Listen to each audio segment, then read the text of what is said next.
उत्क्रामन्तं स्थितं वापि भुञ्जानं वगुणान्वितं विमूढानानुपश्यन्ति पश्यन्ति ज्ञानचक्षुषा। মূঢ় লোকেরা দেখতে পায় না কিভাবে জীব দেহ ত্যাগ করে, অথবা প্রকৃতির গুণের দ্বারা প্রভাবিত হয়ে কিভাবে তার পরবর্তী শরীর সে উপভোগ করে, কিন্তু জ্ঞানচক্ষু বিশিষ্ট ব্যক্তিগণ সমস্ত বিষয় দেখতে পান। তাৎপর্য: জ্ঞান ও চক্ষুষ কথাটি অত্যন্ত তাৎপর্যপূর্ণ। জ্ঞান বিনা কেউই বুঝতে পারে না কিভাবে জীব তার বর্তমান শরীরটি ত্যাগ করে এবং পরবর্তী জীবনে সে কী রকম শরীর ধারণ করে।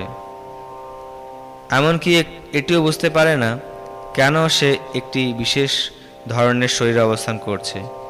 এই তত্ত্বসমূহ উপলব্ধি করবার জন্য গভীর জ্ঞানের প্রয়োজন, যা সদ্গুরুর মুখারবিন্দ থেকে ভগবদ্গীতা ও তদনুরূপ শাস্ত্র শ্রবণ করার মাধ্যমে লাভ করা যায়। এই সমস্ত তত্ত্বজ্ঞান উপলব্ধি করার শিক্ষা যিনি লাভ করেছেন তিনি অত্যন্ত ভাগ্যবান।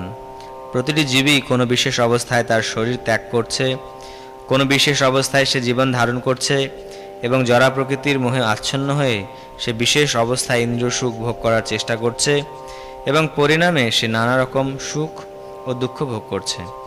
যারা অনন্তকাল ধরে কাম ও বাসনার দ্বারা মোহিত হয়ে আছে, তারা কেন এক বিশেষ দেহে অবস্থান করছে এবং কেনই বা সেই দেহ ত্যাগ করে অন্য দেহে দেহান্তরিত হচ্ছে, তা উপলব্ধি করার সমস্ত শক্তি হারিয়ে ফেলে। সেটি তাদের বোধগম্য হয় না।